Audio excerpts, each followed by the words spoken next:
하나님께서 오늘 우리에게 주시는 말씀은 요한복음 6장 9절부터 13절까지의 말씀입니다. 여기 한 아이가 있어 보리떡 5개와 물고기 2마리를 가지고 있나이다. 그러나 그것이 이 많은 사람에게 얼마나 되겠사옵나이까. 예수께서 이르시되 이 사람들로 앉게 하라 하시니 그곳에 잔디가 많은지라 사람들이 앉으니 수가 5,000명쯤 되더라. 예수께서 떡을 가져 축사하신 후에 앉아있는 자들에게 나눠주시고 물고기도 그렇게 그들의 원대로 주시니라. 그들이 배부른 후에 예수께서 제자들에게 이르시되 남은 조각을 거두고 버리는 것이 없게 하라 하심으로 이에 거두니 보리떡 5개로 먹고 남은 조각이 12바구니에 찼더라. 아멘. 저는 향후 몇 주에 걸쳐서 여러분들과 그리스도의 사명에 대해서 좀 말씀을 나누려고 그럽니다. 코로나 팬데믹이 장기화되면서 우리 삶의 집중력들이 많이 흩어져 가고 있습니다. 그래서 내 인생이 어디로부터 와서 어디 목적을 향해 가고 있는지, 내가 지금 여기에서 어떤 가치를 추구하면서 살아야지 되는지, 이런 부분들을 같이 성찰해보고 성령의 음성을 듣는 시간이 되기를 기도합니다. 러시아의 대문호 톨스토이가 쓴 작은 단편 소설 중에 사람은 무엇으로 사는가 라는 소설이 있습니다.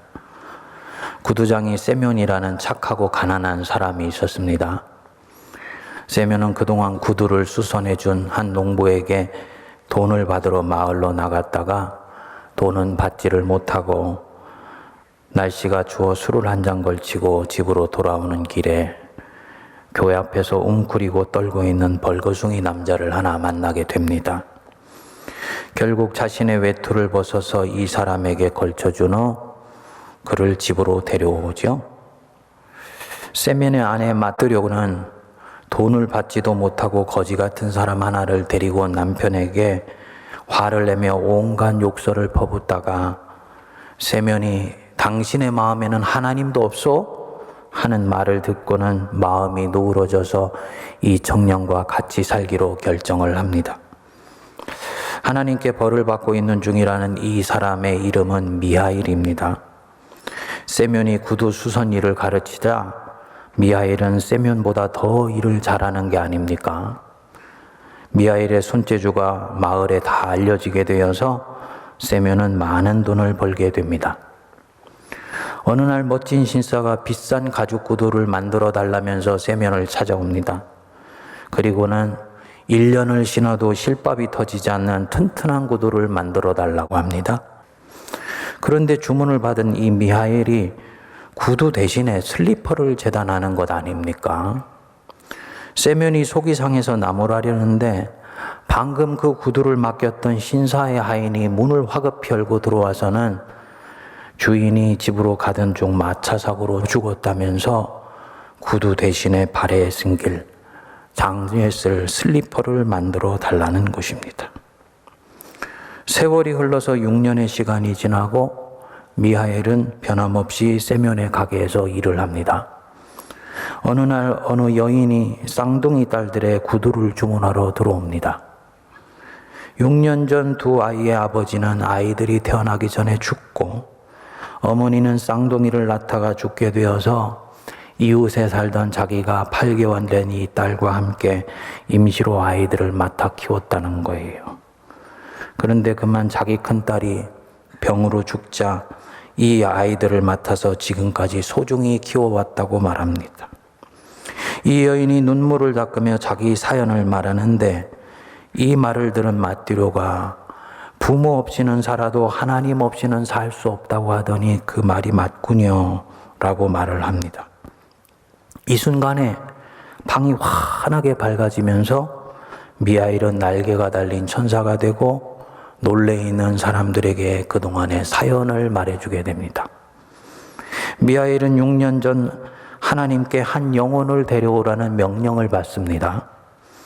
세상에 내려보니까 쌍둥이 엄마예요. 자신을 데려가면 아이들이 죽게 될 거라고 아이 엄마가 애원하니까 미하일은 차마 이 여인의 영혼을 데려오질 못하고 오히려 하나님께 이들 쌍둥이 엄마를 살려달라고 간청을 합니다. 하나님은 미하일의 청을 들어주지 않고 그 엄마의 영혼을 데려오라고 합니다. 그리고는 사람의 마음속에는 무엇이 있는지, 사람에게 허용되지 않은 것은 무엇인지, 그리고 사람은 무엇으로 사는가, 이 세 가지를 알 때까지 너는 사람들 속에 들어가 살아라 명령받고는 알몸뚱이로 세상에 내려온 것입니다. 천사 미하엘은 세면의 표독스러운 아내 마뜨료가 하나님 얘기를 하자 얼굴이 누그러지는 것을 보고 사람의 내면에는 하나님의 사랑이 있다는 것을 깨달았다 합니다. 그날 해가 지기 전에 자기 죽을 것도 모른 채 1년을 신을 신발을 지어달라고 하는 그 신사를 보고 이 천사는 인간에게 허락되지 않은 것이 있으니 인간은 지금 자기가 진정 무엇을 필요로 하는지를 알지 못한다고 깨닫게 되었다 합니다. 마지막으로 사람은 무엇으로 사는가? 천사인 자신은 아이들이 부모 없으면 살 수 없을 것이라고 생각했는데 부모는 세상을 떴지만 자기 딸들만큼이나 사랑으로 쌍둥이를 키운 이 부인 얘기를 들으면서 사람은 스스로를 걱정함으로 사는 것이 아니라 사랑으로 살아간다는 것을 깨닫게 되었다 말을 하면서 하늘로 올라가는 거예요. 아주 짤막한 이야기지만 읽는 이들의 가슴을 훈훈하게 하는 교훈이 담긴 이야기지요. 사랑하는 여러분, 사람이 무엇으로 삽니까? 하루 세끼 밥 먹고 사나요? 그건 우리 육이 사는 것이지요. 인간은 영적인 존재이기 때문에 밥으로만 살아갈 수 없습니다. 사람은 자기가 사랑하는 것이 있기 때문에 살 수 있습니다. 지난주에 묵상했지만 밧단 아람에서 야곱은 자기가 진정 사랑하는 대상 하나를 만났죠. 누구였습니까? 라헬.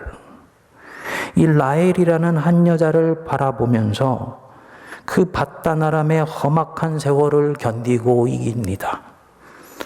한 사람을 향한 정열이 얼마나 모든 힘든 것들을 이기게 하는 힘이 되는가를 보여주는 거죠.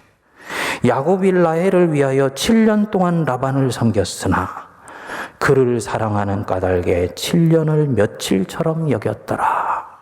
얼마나 멋있습니까? 자기 사랑하는 대상을 만났고 그 사랑하는 대상에 자기의 정열을 송두리째 쏟아부어 놓을 수 있다는 것, 이거 아름다운 거예요. 그 사랑을 얻기 위해서 7년간을 온갖 고생을 마다하지 않는데 오히려 그녀를 사랑하는 까닭에 7년을 며칠처럼 여겼다. 그것이 무엇이건 사랑하는 대상을 만나고 거기에 자기 삶을 걸 수 있다면 이 사람은 행복한 사람입니다. 이것이 축복이고 은혜이지요. 세상 사람들은 흔히 성공해서 좋은 집 살고 좋은 차 타고 떵떵거리며 살면 그 사람이 행복할 것이라고 생각합니다. 그렇지만 그렇지 않습니다. 이런 것들은 행복의 부대 조건일 수는 있지만 행복의 결정적인 조건은 아닙니다. 누가 정말 행복한 사람이냐? 자기 인생을 걸만한 가장 가치 있는 것을 만난 사람. 그래서 거기에 야곱처럼 머뭇거리지 않고 자기를 드릴 수 있는 사람, 이 사람이 행복한 사람이에요. 결국은 진리를 찾아 나서는 여행의 최종적인 목적도 여기에 있습니다. 내 인생을 걸만한 가장 가치 있고 내가 사랑하고 내가 매력을 느낄 만한 그 무엇이 어떤 것인가. 여러분들은 그 대상을 만나셨죠? 누구세요? 나의 하나님, 그의 아들, 우리 주 예수 그리스도. 나의 모든 것을 가져가셔도 조금도 내가 드려도 아깝지 않은 그분. 저는 원래 누군가를 불같이 사랑하며 사는 것이 얼마나 아름다운 것인지 잘 몰랐던 사람입니다.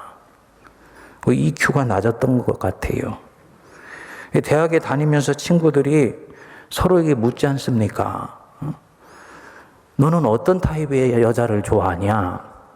물으면 저는 나는 나 좋아하는 여자 좋아해. 이렇게 말을 하곤 했어요. 아니 이렇게 할 일 많은 대한민국 땅에서 한가롭게 여자나 쫓아다니면서 인생 살지 않겠다라는 이런 일종의 교만 같은 것이 차 있었던 것이지요. 그래서 이 야곱처럼 단 한 사람을 위해서 내 인생을 통째로 던져도 그것이 얼마나 아름다운 삶이 되는 것인지 아직 이 사랑의 위대함을 알지 못했던 것입니다. 그러다 예수님을 만나고 난 후에 사랑이라는 것이 무엇인지를 알게 됐어요. 내가 아직 그분을 알기 전에 그분께서 나를 아시고 나 한 사람을 위해서 하나님이신 자신이 자기를 온전히 내어주셨다. 여러분, 그 주님 안에 있는 그 불같은 사랑이 느껴지세요? 주님이 우리한테 이렇게 누군가를 사랑하기를 원하세요. 이걸 배우고 난데 불같이 누군가를 사랑한다는 것이 얼마나 위대한 것인지를 배우게 된 거지. 우리들이 불행한 것은 사랑하는 대상을 갖지 못한 것이 아닙니다. 사랑할 만한 가치를 가진 것을 아직 발견하지 못했기 때문이 아닙니다. 창조주 하나님은 적어도 그 코에 생기를 불어넣어준 피조물에게 다 무엇인가를 사랑할 수 있게 해주셨어요. 왜냐하면 그래야 이 하나님의 형상으로 만들어진 인간이 살 수 있기 때문입니다. 그래서 사실은 우리 인생 속에 라헬은 이미 내 앞에 와 있습니다. 믿지 않는 사람들은 내 안에 내 남편, 내 자녀가 될 수도 있고 내게 주신 직장이 될 수도 있고 믿는 우리에게는 나의 하나님, 또 그분이 계시는 몸된 교회, 지금 내가 하고 있는 이 사역들 다 우리의 사랑을 받기에 조금도 부족함이 없는 라헬들이에요. 그런데 이상하게도 성도들이 이거 사랑하라 그러면 머뭇거리더라고요. 혹시 그것 마음껏 사랑하다가 내가 손해보는 것은 아닌가? 내 인생이 더 피곤해지는 것은 아닐까? 조금이라도 희생을 감수해야 되는 것 같으면 그거 사랑하다가 내게 도움이 되기보다는 오히려 내게 화가 미치게 되면 어떻게 하지? 나는 아직 준비가 되지 않았는데 생각하면서 자라가 목이 안으로 쑥 들어가듯이 뻗던 마음들을 그냥 접어버리더라고요. 미국 사람들이 애송하는 시 가운데 제임스 패트릭 킨리라는 분이 쓴 The Cold Within, 내면의 추위라는 시가 있습니다. 1960년에 쓰여졌는데 오늘날까지도 교회, 학교, 잡지, 정치인들의 연설 등에서 인용되는 유명한 시입니다. 이렇게 전개가 됩니다. 6사람이 극도의 추위와 어둠 속에서 고립되었다. 각자의 손에는 나무 막대기가 하나씩 들려 있었다. 점점 사그러 들어가는 장작불은 장작을 필요로 했지만 아무도 선뜻 막대기를 던져넣는 사람은 없었다. 첫 번째 여자는 자신의 막대기를 뒤로 움츠렸다. 불꽃에 비친 얼굴에 흑인이 보였기 때문이었다. 다음 사람은 가로지른 길을 쳐다보고 있었다. 그들 중에 한 사람이 자기 교회에 다니지 않고 있다는 것을 알았을 때 그는 자신의 막대기를 장작불에 던져 넣을 수가 없었다. 세 번째 사람은 자기 옷 속에 몸을 깊이 넣으며 생각했다. 왜 내 막대기를 게으른 부자를 따뜻하게 해주기 위해 던져준단 말인가? 네 번째 부자는 자기가 여태까지 모은 재산을 생각하며 뒤로 엉덩이를 빼고 있었다. 그리고 자신이 이 게으르고 꿈도 없는 가난뱅이들로부터 정당하게 벌어들인 모든 것을 생각하고 있었다. 다섯 번째 흑인의 얼굴은 불길이 서서히 꺼져가는 것과 함께 복수심으로 가득 차 있었다. 그는 자신의 막대기에서 백인의 얼굴에 침을 뱉을 기회를 엿보고 있었다. 이 황량한 사람들 안에 마지막 사람은 자신에게 무엇인가를 줄 수 있는 사람이 아니고는 아무것도 주지 않는 사람이었다.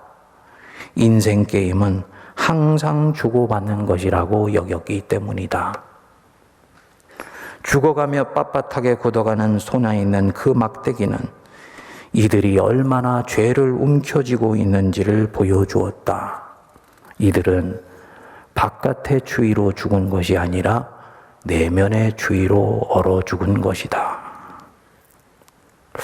이 시는 오늘날 현대의 사람들 속에 무엇이 움직이고 있는지, 왜 우리는 이전보다도 더 풍요롭고 넉넉해졌는데 우리도 다른 사람도 더 많이 불행하게 느끼며 곤고하고 삶이 푸석푸석한지를 함축적으로 보여줍니다. 이 시에 나오는 6사람은 불행합니다. 얼어 죽어가는 자신을 섬겨줄 단 한 사람을 만나지 못했기 때문이 아니에요. 이들의 불행은 자기가 갖고 있는 지극히 작은 막대기 하나가 다른 사람을 살릴 수 있다는 것을 알지 못하기 때문에 불행한 것입니다. 그리고 자기 연민과 자기 피의식에만 사로잡혀 있는 거예요. 현대인들이 얼마나 자기 연민과 자기 피의식이 많은가. 그래서 사랑할 대상을 이미 갖고 있음에도 불구하고 사랑하려고 하지 않고, 그렇게 사랑하려고 하지 않을 때 자신들 각자도 결국은 사랑받을 수 있는 사람이 못 되어서 모닥불이 꺼져가면서 자신들의 생명도 꺼져가는 것입니다. 복음서에 보면 공관복음은 말할 것도 없고 요한복음에 공통적으로 기록되는 이적 기사가 하나 있지요. 오늘 읽은 본문의 오병이어의 기적입니다.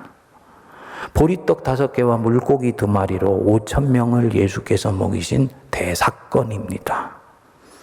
그런데 공관복음서에는 이 보리떡 5개와 물고기 2마리의 출처가 어디인지가 나와 있지 않아요. 그냥 사람들 속에서 나온 것처럼 말을 합니다. 공관복음서가 세상에 나오고 꽤 오랜 시간이 지나서 요한이 요한복음서를 기록하면서 놀라운 사실을 하나 알아냈습니다. 그날 광야에서 굶어 죽어가고 있었던 사람들을 5,000명을 살린 그 보리떡 5개와 물고기 2마리는 다름 아니라 한 아이의 손에 쥐어져 있었던 양식이었다는 거예요. 9절에 보십시오. 여기 한 아이가 있어 보리떡 5개와 물고기 2마리를 가지고 있나이다. 제자들이 지금 단순히 이 아이가 지금 식량 갖고 있다고 말하는 것이 아니에요.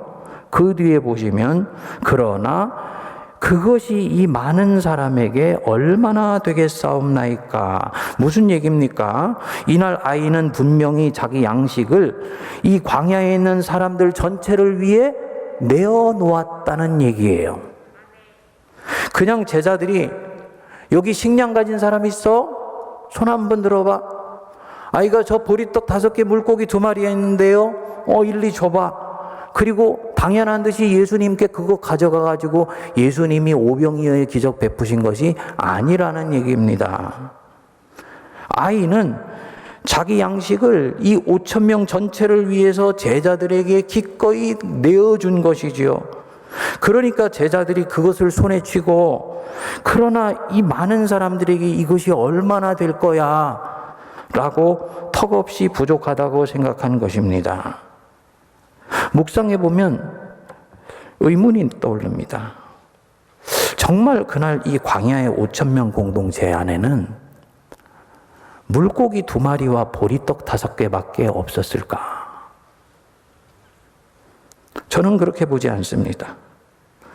그날 거기에 모이는 사람들 중에는 틀림없이 자기가 가지고 온 양식을 꺼내놓지 않고 뒤로 숨겨놓은 사람들이 있었을 거예요. 혹시 잘못되면 내일이라도 먹기 위해서. 그들은 마치 모닥불에 모여 있었던 사람들처럼 자기 것을 내어놓으려고 하지 않았을 것입니다. 그런데 그 중에 한 아이, 아직 응석 부리는 나이고, 그렇기 때문에 손에 쥔 것은 입에 넣지 않더라도 절대로 펴서 줄 수 없는 그런 본능을 아직 가지고 있는 이 아이가 선뜻 자기 것을 내어놓았습니다. 미스테리지요. 광야의 사람들을 위해 필요하다 하니까 단순한 마음으로 내어놓은 것입니다. 아이에게는 결코 작은 양이 아니에요. 오늘 저녁뿐만 아니고 내일도 먹을 수 있는 양입니다. 그런데 그는 내어놓습니다. 내일 굶으면 어떻게 하냐고요? 그런 일은 절대로 없습니다. 우리 예수님 옆에 있으면 자신은 절대로 안전하다는 것을 이 아이는 믿고 보았기 때문이에요.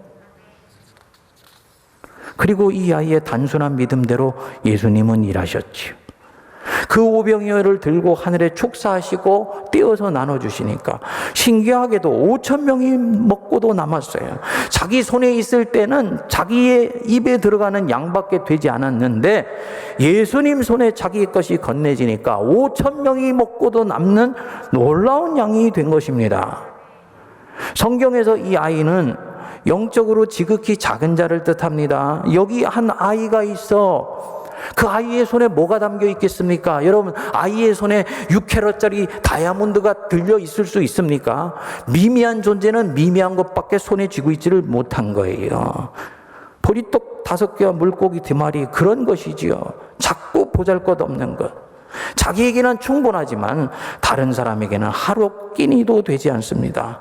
하지만 이 아이는 그것을 자기 입에 넣는 대신에 하나님의 나라와 그 일을 위해서 내어놓았습니다.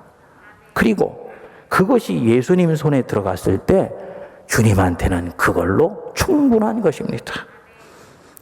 이 아이, 자기 것을 다른 아이 하듯이 손에 움켜쥐지 않고 오히려 내어놓아서 다른 사람들을 위해 드리자 놀라운 기적을 본 이 아이, 그날 얼마나 놀래고서 행복했을까요?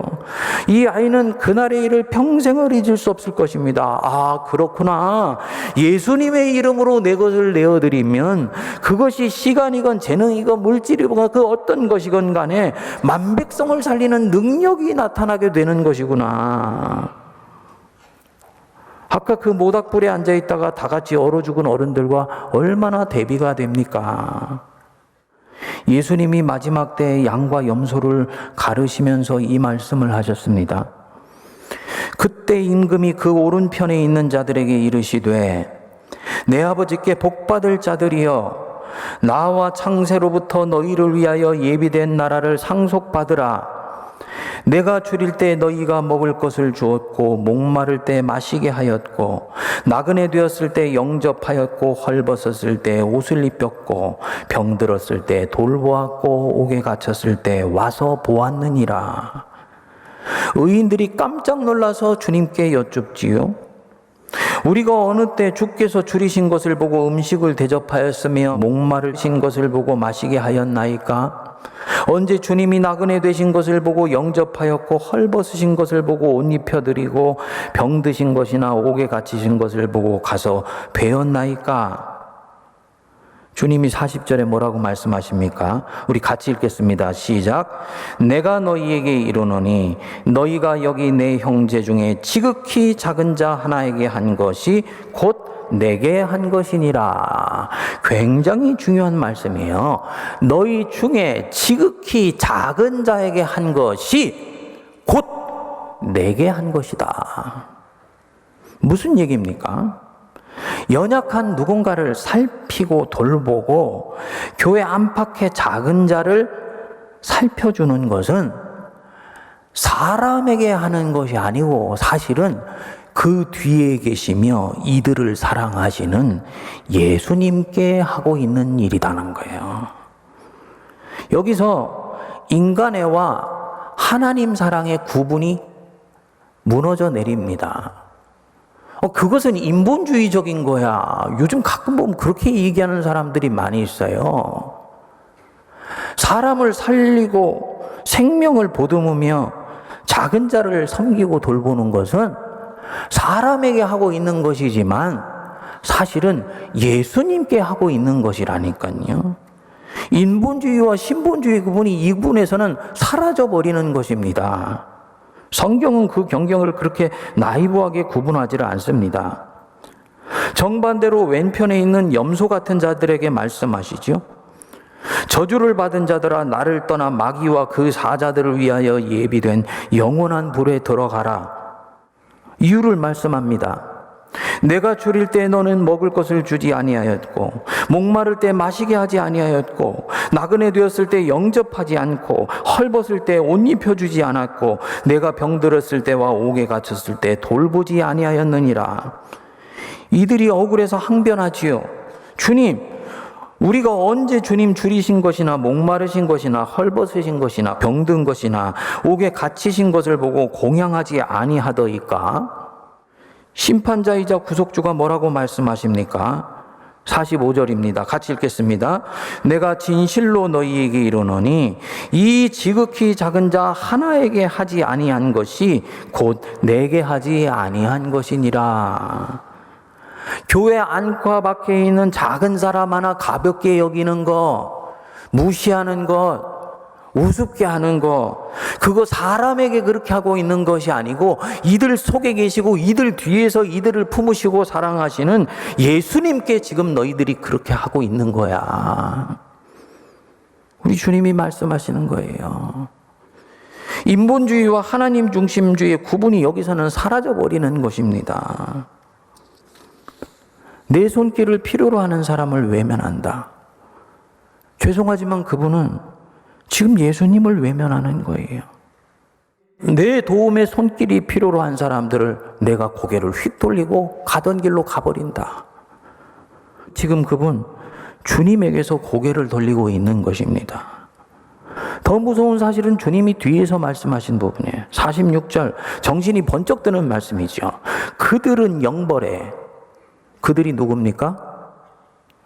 약하고 보살핌을 필요로 하는 사람들, 외면한 사람들.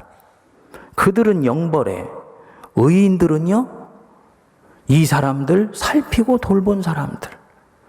자기의 가진 것을 기꺼이 들여서 이들을 위해 섬긴 사람들. 이 의인들은 영생에 들어가리라 하시니라. 여기 이 의인들을 어떤 사람들이 의인인가요? 우리가 보통 의인이라고 하면 누구를 의인이라 그러나요? 예수 그리스도를 구주로 영접하고 그분의 피공로로 죄사함 받아서 하나님의 자녀가 된 사람들, 의인이라고 하죠. 저와 여러분들 죄인이지만 주님이 의롭다고 인정해 주신 자들이에요. 아멘 하시죠? 예, 아멘 소리가 적네요. 그 뒤에 무슨 말 나올지 아시니까 그런 거예요. 근데 우리 주님은 누가 의인이라고 말씀합니까? 가난하고 헐벗고 굶주린 사람들, 살피고 돌보는 사람들이 의인이라고 말씀하는 거예요. 더 놀라운 것은 이 의인들이 영생에 들어가게 될 것이다. 내 시간과 재능과 물질의 도움을 누군가 요청할 때 나도 힘들지만 콩 한 쪽 나누어서 갖는 마음으로 함께 쓰는 사람들, 이들이 의인이다 라고 말씀합니다. 둘을 연결하면 어떻게 됩니까? 예수님을 진정 주님으로 믿는 사람은 누군가 나 도와주세요 라고 얘기할 때 절대로 그냥 지나치지 않는다는 거지요. 하늘 아버지께 감당할 수 없는 사랑을 나는 지금 받고 살고 있다. 내 인생은 은혜로 시작하여서 은혜로 진행되며 은혜로 마무리되는 인생이다. 이것 믿는다면 이 사람은 자기 인생이 절대로 안전하다는 것 믿기 때문에 이제는 이 사랑을 다른 누군가와 나누려고 할 것입니다. 내 재능과 시간을 다음 세대와 나누기 위해서 교사로 지원을 해요. 구역에 새로 교회 온 사람들, 연약하고 도움을 필요로 하는 내 형제 자매들 도우려고 힘든 가운데서도 기꺼이 구역장으로 권찰로 헌신하려고 합니다. 교회 안팎의 크고 작은 봉사의 손길을 외면하지 않습니다. 우리 장로님들이나 일꾼들이나 목회자들이 이 코로나 속에서 가을이 되면서 일꾼 구하는 게 얼마나 힘들어졌는지 몰라요. 한국교회 성도들이 점점 편한 거 좋아해서 전부 온라인 뒤에서 예배를 드려요. 우리 교회 주일 출석 교인의 45%가 지금도 온라인으로 예배를 드리고 있어요. 그렇게 예배 드리는 것도 귀하지요. 문제는 무엇이냐? 나머지 55%가 이 등치의 교회를 살피고 돌보면서 이끌어 나가려니까 너무너무나 힘들어요. 누군가가 자기가 가지고 있는 막대기를 모닥불에 던져놓지 않으면서 교회 불꽃이 일어나기가 힘든 구조가 되어가고 있는 것이죠. 어떤 분들은 말할 겁니다. 목사님, 나도 살기 바쁘고 이 살아남기 급급한 세상입니다. 그런데요, 그거 뿌리치지 않는 것이 의인이라는 것입니다. 그리고 그렇게 하는 순간 이 사람은 하늘에 계신 내 주님, 예수님을 섬기고 있는 것이다. 사랑하는 여러분, 세상에서 내 몸 하나 가누는 거 만만치 않습니다. 살아남는 것 버겁습니다. 하지만 나는 하나님의 자녀이기에 하나님 안에서 내 인생은 안전하다는 것 절대로 믿으시기 바랍니다. 그건 믿고 내 시간과 재능과 물질, 나의 모든 것들 주님께 조금씩 드리기 시작할 때 이 사람은 세상 안에, 교회 안에 얼어 죽어가는 다른 누군가를 위해 장작을 던지고 있는 사람이에요. 결국은 다른 사람을 살리고 자기 자신도 살릴 것입니다. 그리고 주님이 이거 생명책에 다 기록해 놓으셨다가 마태복음 25장 34절에 보면 말씀을 하세요. 사랑하는 자야, 네가 창세로부터 예비된 나의 나라를 상속받으라. 이 말씀 듣게 될 것입니다. 이번 주부터 몇 주간 여러분들이 예배를 마치시고 나가시다 보면 교회 학교가 교사를 모집하고 있는 부스를 만나게 될 것입니다. 교구가 영혼을 돌보는 구역장, 부구역장을 모집하는 부스를 보게 될 것입니다. 다음 주부터 각 부서에서 내년도 봉사의 손길을 원하는 부스들을 설치하게 될지 모릅니다. 오늘 말씀 또 이어지는 그 다음 주 말씀 속에서 저기에 성령께서 지금 내게 주시는 도전이 있는 것 같다 싶으신 분들은 그냥 스쳐 지나가지 마십시오. 나는 아직 그럴 시간도 능력도 없어 라고 생각하지 마십시오. 그것은 내가 판단할 일이 아니고 하늘에 계신 아버지께서 판단하실 일이에요.